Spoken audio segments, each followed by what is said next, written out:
দুঃখ নিয়ে চলে যাচ্ছি। এই যে চমৎকার একটা শাড়ি, আমি বড় আশা করে আছিলাম আপনার হাতে এটা তুলে দেবো। আমাকে যারা বলছিল যে এই মহিলা ফ্রন্ট প্রতারক, মানে যাচ্ছে তাই অভিনয় করে, সেটা আমি প্রমাণ করে ছাড়বো। এখানে একটা ভাঙাচুরো ঘর ছিল, ঘর দেখে মনে হচ্ছিল যেন একটা ভূতুরে বাড়ি। এই হচ্ছে বাবা মায়ের ঘর।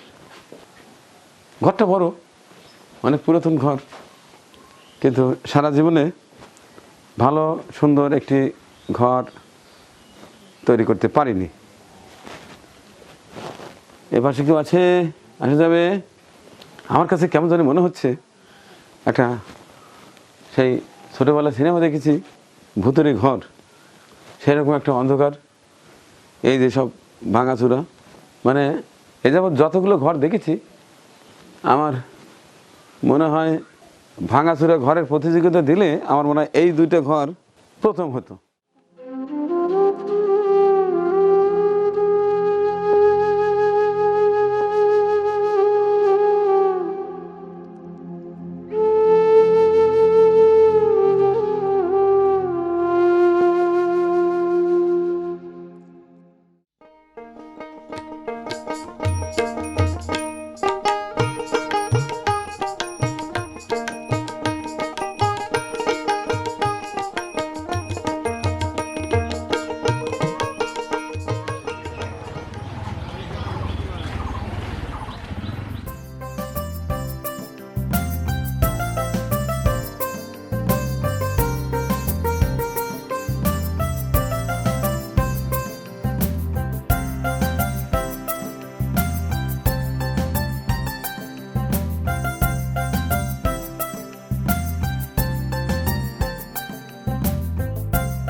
আসসালামু আলাইকুম।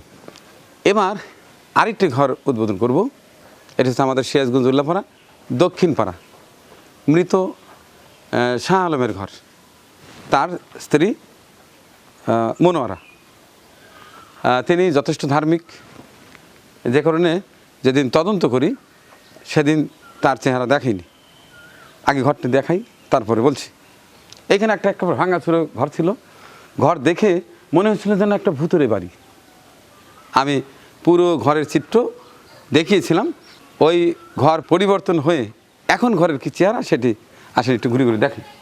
এই যে চমৎকার ঘর, লাল সবুজের ঘর। ভেতরে কেউ নাই তো? আচ্ছা, অনুমতি নিয়ে প্রবেশ করতে হয় নতুন ঘর। আসসালামু আলাইকুম। কেউ থাকলে সাড়া দেবেন, আমি ঘর দেখব। কি চমৎকার ঘর, মাশাল্লাহ মাশাল্লাহ। এই ঘরের পাশাপাশি এই পাশটায় সেই মৃত শাহ আলমের ঘর, আর এই পাশটায় হচ্ছে তার ছেলে মামুনের ঘর। ঠিক মাঝখানে, এটা টোটালি আমার প্ল্যানে, এখানে একটা বাথরুমও করে দিয়েছি। মাশাল্লাহ, দেখুন কি চমৎকার, এখন বাসা বাড়ির মতো হয়েছে।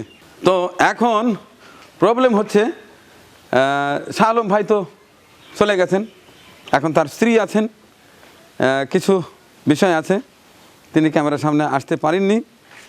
তো তার জন্যে এক বস্তা চাল এনেছি, ঈদ সামগ্রী এনেছি, ঈদের বাজার এনেছি, এবং তার জন্য একটা শাড়ি এনেছি, তার জন্যে একটা জায়নামাজও এনেছি।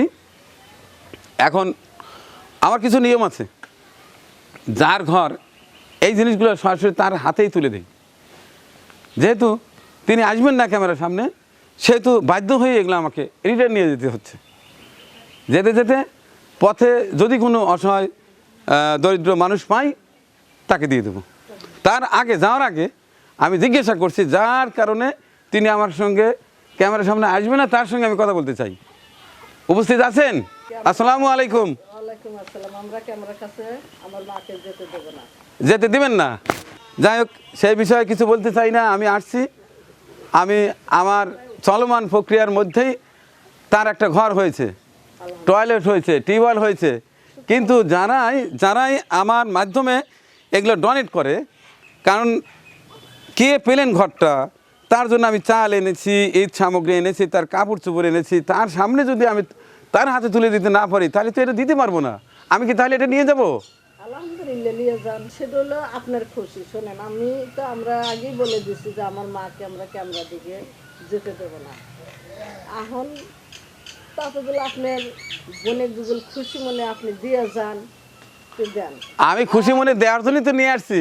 আর তা বলে আমরা তো আগেই বলে দিচ্ছি যে আমরা ক্যামেরার দিকে যেতে দেবো না। আচ্ছা, আমি আপনার কাছে কয়টা কথা জানতে চাচ্ছি। যে মন সৃষ্টিকর্তায় পৃথিবীতে আমাদের মানুষ হিসেবে পাঠিয়েছেন ইনসান, আর আপনাদের জিন হিসেবে পাঠিয়ে দিয়েছেন, অস্বীকার করার কোনো সুযোগ নেই। তো মানুষ এবং জিন সবারই ভিন্ন ভিন্ন একটা ক্ষমতা রয়েছে। আমি অনেক সময় অনেক গল্প শুনেছি, সরাসরি কোথায় দেখিও নি, আমি কথা বলিও নি, শুনিও নি। আমার সৌভাগ্য যে এখানে এসে আপনার সঙ্গে আমার কথাবার্তা হচ্ছিল। একটা আমরা ভুল হয়ে গেছে।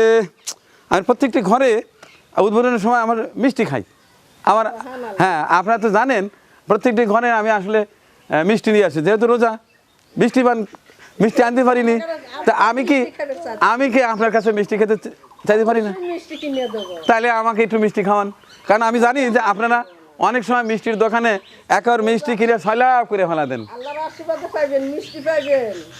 তাহলে একটু মিষ্টির ব্যবস্থা করেন, আর এগুলো আমি আপনার মাকে দিয়ে যাই না। আমি এখানে এই যে বাচ্চা টাচ্চা আছে, এদের হাতে দিয়ে যাই, আমি খুবই খুশি হব। এবং সেই সঙ্গে আমার দর্শক এবং আমাকে যারা বলছিল যে এই মহিলা ফ্রন্ট প্রতারক, মানে যাচ্ছে তাই অভিনয় করে, সেটা আমি প্রমাণ করে ছাড়বো। আপনি মিষ্টির ব্যবস্থা করে দেন, সরাসরি এখানে দিতে না পারলে আপনি যে কোনো জায়গায় দেন, আমি সেখান থেকে মিষ্টি নিয়ে এসে আমি দেখা দেবো যে না, আমার বোনের সাথে যিনি আছেন তিনি সলিড। আপনি এই প্রমাণ পাওয়া যাবেন, মিষ্টি দিয়ে আপনি প্রমাণ করবেন, এই পাবেন আল্লাহর আশীর্বাদ। কিন্তু আমি তো বড় মুখ করে বলছি, কিন্তু আমার মুখ তো সেটা থাকলো না, এই হচ্ছে বড় কথা। তার মানে আমি যেগুলো শুনছি সবগুলো মানে আংশিক সত্য হতে পারে, কিন্তু পুরোটা সত্য নয়। যেমন আমি শুনছি যে আপনারা মিষ্টির দোকানে মিষ্টি কেনেন এবং মিষ্টি খুব পছন্দ করেন। আমার ইচ্ছে ছিল, আচ্ছা ঠিক আছে, এখানে যারা উপস্থিত আছে তাদেরকে আমি বিশ্বাস করাতে পারি এমন একটা কিছু করে আমাকে দেখান। এই যে এই পাশটায় যে এটা মরা ঢাল আছে, ডালটা ভেঙে চলে যান, এটা আপনি পারেন। অনেক জায়গায় শুনছি ওসব কিছু যে প্রমাণ হয় না, বাস্তবের প্রমাণ যদি সেটাই পারবো। গাছ গাছালি ভেঙে ছিল কোনো প্রমাণ পাবে। আর আপনি আমি বিশ্বাস করি জন্য যেটা করা সেটা আমরা করব। আচ্ছা ঠিক আছে, আমি বুঝতে পেরেছি। তাইলে কি এটা আমি এখানে রেখে যাবো? আমি আনছি তো দেওয়ার জন্যে, আমি তো নেওয়ার জন্যে না। ক্যামেরার সামনে আনবেন না। আচ্ছা ঠিক আছে দর্শক, এখানে টেকনিক্যালি কিছু প্রবলেম হওয়ার কারণে যে এখানে, ওয়ালাইকুম সালাম, এখানে যিনি ঘর পেলেন তাকে ক্যামেরার সামনে আনতে পারলাম না। আমি চেষ্টা করেছি, টেকনিক্যাল কিছু প্রবলেম ছিল, যাই হোক এখানে দিয়ে গেলাম। এখানে আছে চালের বস্তা, এখানে বিভিন্ন ধরনের এই খাদ্য সামগ্রী আছে, এখানে এই যে জায়নামাজ আছে, জায়নামাজটা বলি না, আচ্ছা। আর এই যে চমৎকার একটা কাপড়, আমার খুব ইচ্ছে ছিল আপনার হাতে তুলে দেবো, কিন্তু আসলে আমি দুঃখ নিয়ে চলে যাচ্ছি, এই যে চমৎকার একটা শাড়ি, আমি বড় আশা করে আছিলাম আপনার হাতে এটা তুলে দেবো, অনুমতি পাবো, হ্যাঁ এই যে অনুমতি পাবো, কিন্তু অনুমতি পেলাম না, কিছু করার নেই। তো গোলাম মেহেদি ভাই, আপনার দেয়া অর্থে এই যে অসহায় এক মা মনোরা, তার চমৎকার একটি ঘর হয়েছে, টিউবওয়েল এবং টয়লেট। শুকরিয়া জানাচ্ছি মহান সৃষ্টিকর্তার দরবারে এবং আপনার কাছে কৃতজ্ঞতা প্রকাশ করছি। আমার সেদিনকার সেই ভাঙাচুরা ভিডিও দেখে আপনি এই ঘরের এই অসহায় বোন বা মা যাই বলি না কেন, তার চমৎকার একটি ঘরের ব্যবস্থা করে দিয়েছেন। আজ পবিত্র মাহে রমজানের একেবারে শেষ দশকের শেষ দিন, আমাদের মাস থেকে এই মূল্যবান একটি মাস চলে যাচ্ছে। আগামীকাল ঈদ উল ফিতর, আনন্দের দিন, কিন্তু একদিকে আনন্দ, একদিকে আমি মনে করি দুঃখের, কারণ এই চমৎকার মাসটি আবার 1 বছর পরে ফিরে পাবো কিনা তার কোনো গ্যারান্টি নেই। আমি জানি না আমাদের এই কর্মে মন সৃষ্টিকর্তা খুশি হয়েছেন কিনা, আমাদের মাফ করে দিয়েছেন কিনা। যদি মাফ করে দিয়ে থাকেন তাহলে তো বড়ই বাঁচা, নইলে আমরা কোথায় যাব। হে মহান আল্লাহ, আমি চেষ্টা করেছি তোমার নৈকট্য লাভ করার জন্য, আমি চেষ্টা করেছি তোমাকে খুশি করার জন্য, জানি না তোমাকে খুশি করতে পেরেছি কিনা। আমি হয়তো অর্থ দিতে পারি না, কিন্তু আমি শারীরিক মানসিক শ্রম কিন্তু পুরোটাই দিয়ে যাচ্ছি। এক জাররা পরিমাণ কার্পণ্যতা আমার মধ্যে নেই। আমি সহ আমার সাথে যারা সার্বক্ষণিক থেকে কাজ করে তাদেরকে ধন্যবাদ জানাচ্ছি এবং তাদের প্রতি কৃতজ্ঞতা জানাচ্ছি। আমি আবারও কৃতজ্ঞতা এবং ভালোবাসা জানাচ্ছি গোলাম মেহেদি ঢাকা থেকে, যিনি এই ঘর, টিউবওয়েল, টয়লেটের ব্যবস্থা করে দিয়েছেন। এতক্ষণ সাথে থেকে যে সকল ভাই বোন বন্ধুরা আমার আজকের ভিডিও চিত্রটি দেখলেন, সবাইকে অনেক ভালোবাসা জানিয়ে শেষ করছি আজকের এই বিশেষ ভিডিও চিত্র। আল্লাহ হাফিজ।